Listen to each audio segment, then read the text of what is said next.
child who was got flu-like should not mix with others. Certainly should not be in public, but even in the home, he should be alone. Secondly, when they sneeze, those who have got the virus, or cough, or okuefuka, blow their nose, that virus either goes in the air or goes on their hands. When it is in the air, it may land on certain surfaces, a table, a book, and even the one who has blown what they call blow in their nose, or okuefuka, may again touch a door handle. And when you come and touch those surfaces, the virus goes on your hands. That's bad, but not yet very dangerous. The danger comes when you touch your eyes or your mouth or your nose with those hands before you have washed them. So, these are the two dangers of this disease. That's why I say, when we studied this disease, we came to the conclusion that it was more a behavior problem than a simple medical problem. Behavior of the population, carelessness, especially here in Africa. In Europe, as I said the other time, it seems the situation is different because, first of all, apparently this virus likes very cold climates, but also the Europeans now, because of the way they are organized, they live very much together. Old people being put together in an old people's home as if it's a dormitory. Then the transport they use, I hear they use. He thinks he was infected when he was going from the hotel to the airport in Dubai, where they were put together in something. I don't know what it was, with a bus or something. I read it. It was in today's paper. Doesn't sneeze, just ordinary breathing. If you are too close, whether you cannot be infected. So that's why, therefore, when we understood this, we took very drastic steps of don't concentrate, don't congregate, don't gather, disperse. The problem is that many Africans don't remember that, or don't know that we have been here for 4.5 million years. This is not the first time we have had these epidemics. In 1893, there was an outbreak of smallpox, and our people survived by this same methods. There was no vaccine, there was no treatment, and it was the old name of Mbarara. Because the biggest number of people who died were the ones in the palace of the king, because they were the ones who were concentrated. They are the ones who died. The people who were in the villages didn't die. And actually, some of they realized it quickly, and when they wanted somebody to be saved, like the pharaoh who was supposed to be king, Kabumbe, was taken and hidden in a rural area so that he survives the smallpox. But he later on died. I don't know from what. So this technique of dispersal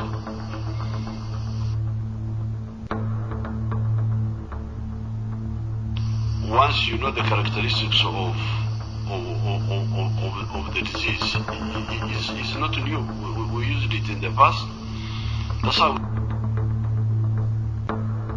we survived. We didn't have vaccines. We didn't have all these things. We survived by avoiding. There used to be suffer from yours. I don't know what yours was. Was it a bacteria or what? So these are all survival techniques. Now, with our crude way, the way we have handled it, the results seem not to be bad, to be good. We started checking on the 21st of March. That's when we had one case out of the 11 people who were tested. The next day, 22nd, we tested 22. There was no case, and we went on. I have been reading this to you whenever I come here, but maybe I can repeat for you the dates when we didn't have anybody who had the virus. On 22nd, there was nobody. On 23rd, there were 8. 24, there were 5. 25, there was 0. 26, there were 4. 27, there were 5. 28, there were 7 who were positive. These are the ones I'm reading who are positive. 29, there were 3. 30th, it was 0. There was nobody. 31st, there were 11. These were the children of our total. First, 0. Second, 1. Third, 3. Fourth, 0. Nobody. Fifth, 4. Sixth, 0. Seventh, 0. Eighth, 1. Ninth, 0. 10th, 0. 11th, 0. 12th, 1. 13th, 0. 14th, 2. And 1 was a Kenyan driver. 15, 0. 16, 0.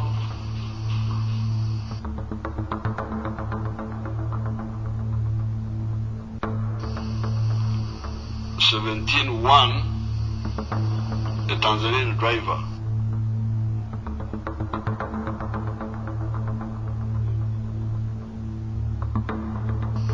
A driver from Tanzania. Yesterday, 18th, 0, and today, 19th, 0. The people tested so far are 10,982. Okay, now this was without the 350. So if you include the ones of today, they are 11,000 something.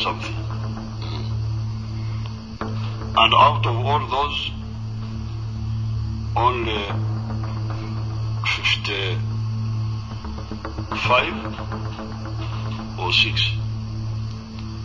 55 the total. Okay, 55 Ugandans and 2 outsiders. So that's why I am congratulating you. I'm saying by cooperating, we seem to be doing well. You have heard these people talking of the calves.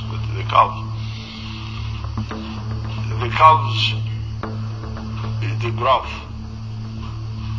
On the vertical, you have the numbers. On the horizontal, you have the days. So when you have one who is positive on day 1 and 10 on day 2 and 20 on day 3, the curve will go like that. It will climb. But if you have 1 on day 1 and 1 on day 2, that then the curve will be flat. And that's how the curve of Uganda is. It is flat. Flat and sometimes going down to 0.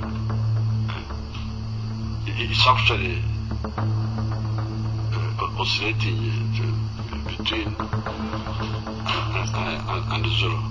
So that's why, therefore, I congratulate you. Because if you had not cooperated, we would not have achieved this. Secondly, I want to thank the health workers, our health workers, our doctors. They have done a wonderful job. They were not very prepared, but the little we had, these people gave them, and they started treating these people.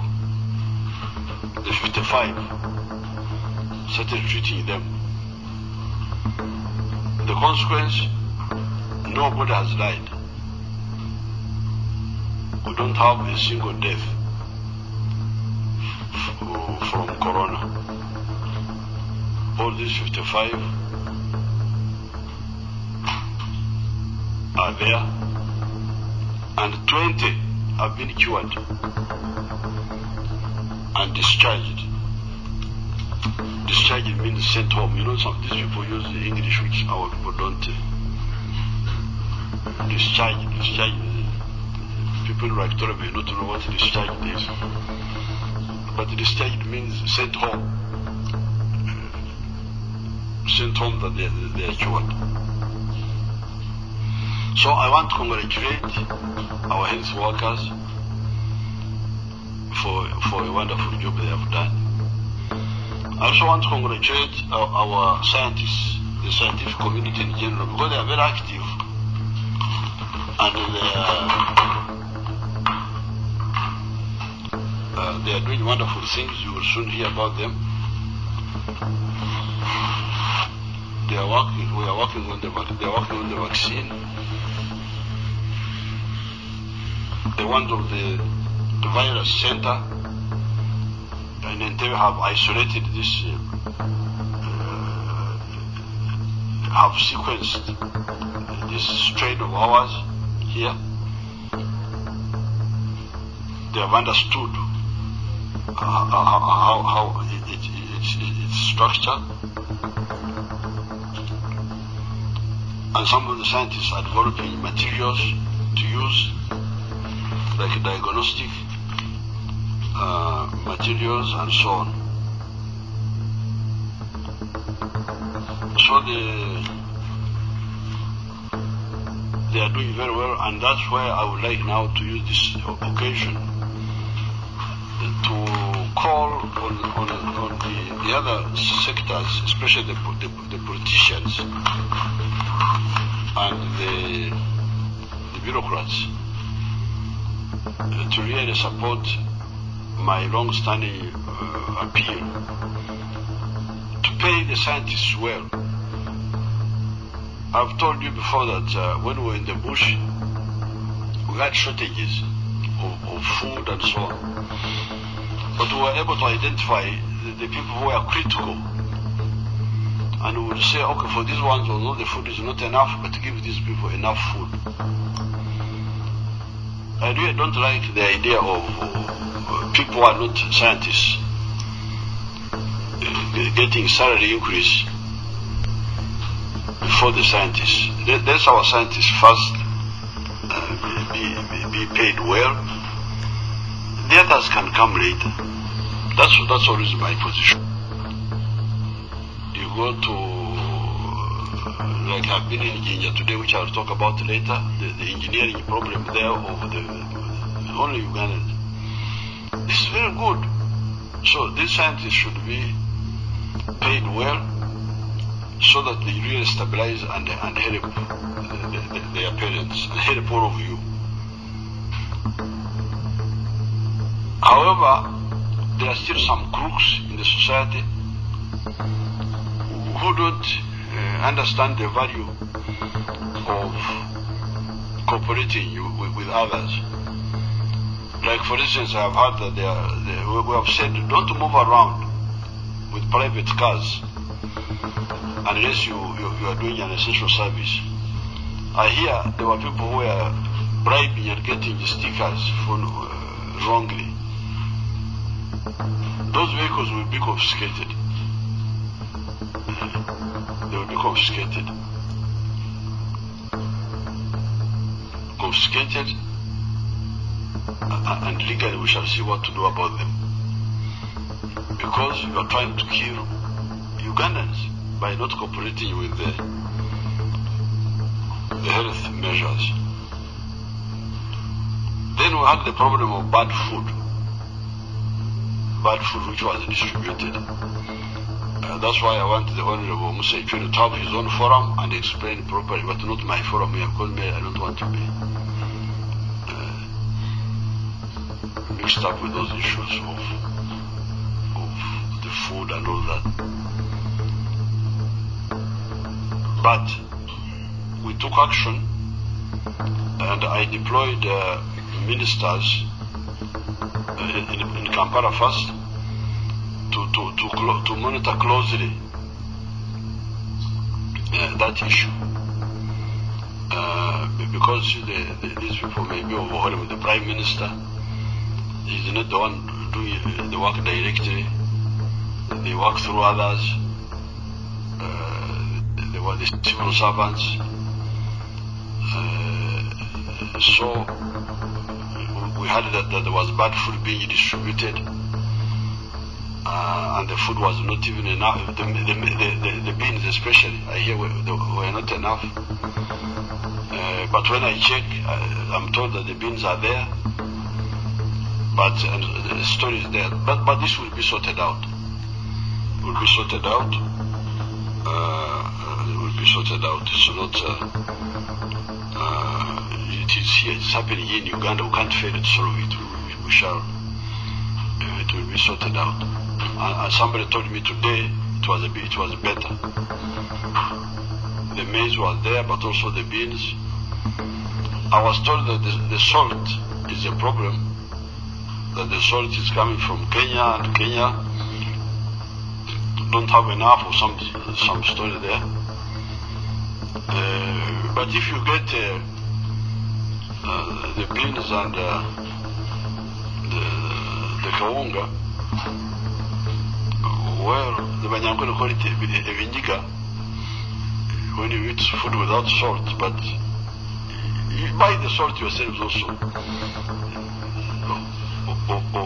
if you can get it, or it will come later when it comes.